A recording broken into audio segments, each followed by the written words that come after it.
Assalamualaikum warahmatullahi wabarakatuh. My name is Nosrina binti Bahri and now I will present you my assignment which is entitled The Issue of the Property. For now, I will go to the introduction. The fit method is the key principle that can serve as a general guide in the development of Islamic law, especially when the new problem have need to require urgent legal decision. So which means that if there are any new problem that arrive, it can be easily solved by referring to the other legal sources such as Al-Quran and also Sunnah. But by using the fiqh method, it will not deny the Al-Quran text and Hadith, but this will be the two main sources that were very important for understanding the Sharia. So according to the Hanafi jurist, in properties means that something human desire in nature, and the property must be something that can be stored for use when needed. Property is also the valuable that shall be compensated in every event of any damage of it. Now I will go to the first magazine, which is Al-Muru fi Maqasidi Biha. The definition of this magazine is a method that have been determined by the intention. There are two keywords, which is umur and maqasid. The meaning of umur is the incident, situation and method, while for the maqasid, which is meaning for the purpose, intention or aims. That's why every person in session has its important role in judging any action that have been done.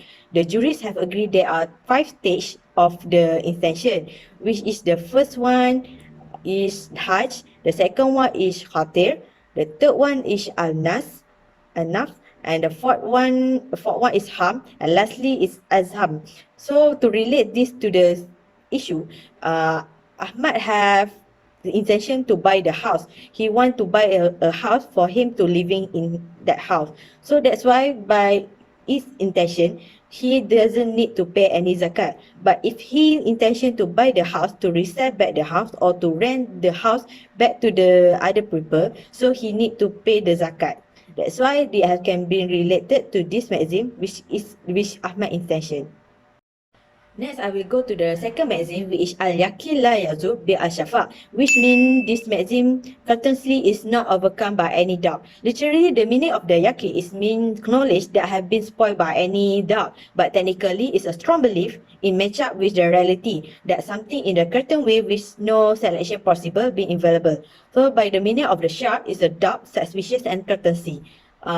The scholar of the usul fiqh give it a deeper meaning when a matter of the circumference is believed to be correct or decided by the law based on the strong argument or considerable evidence. So to relate this maxim to this issue is a long time ago there's no online banking, there's not any online banking, so people tends to pay at the bank. So Ahmad had go to the bank so he can pay up the installment of the house debt.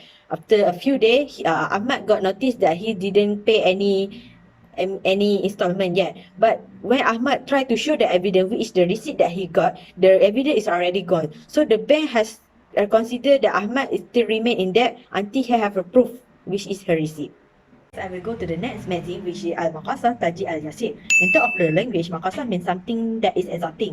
But the other meaning, Maqasah is used specifically to refer to something that usually predictable. There are several reasons on why sanitary have been offered by Islamic religion. The first one is paganism, then is the illness, then is scholarization, then is forgetfulness, ignorance, umur al-balwa, and lastly is deficiency.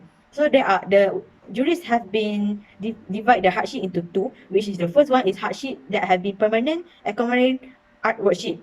The second one is the hardship that doesn't not accompany art or worship. In that category, there are three categories. The first one is ability hardship, which is the highest one. The second is a minor hardship, and lastly hardship that have life between the two categories. To relate this situation, to relate this issue in this magazine, there are family that living in the other country. For example, Ahmad want to buy a house in overseas country, but there's not any Islamic banking, so he can apply conventional loan for him to buy a house. To go to the last magazine, which is Al-Ghazara will result. This magazine is about harm that should be eliminated, and the objective is to protect the maqasid syariah, which is religion, family, knowledge, life, dignity, and the property, in order to avoid any damage. So the meaning of dara is a harm or damage. So a person can cause any harm to another person by it act or any other reason. That's why Islam required to eliminate all the harm and independent harm. So the harm only applicable if only fulfill four criteria. The first one, harm should be confirmed. The second one, harm must be excessive.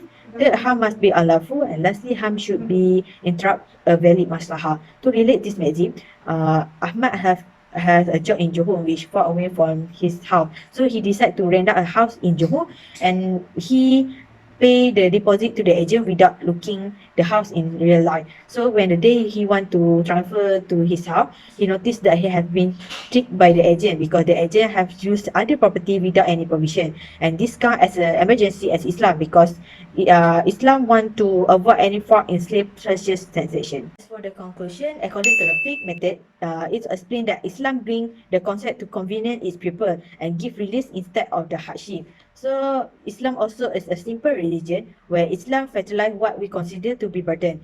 The fourth fiqh method, however, must be omitted to prove Islam help us to do our job easily.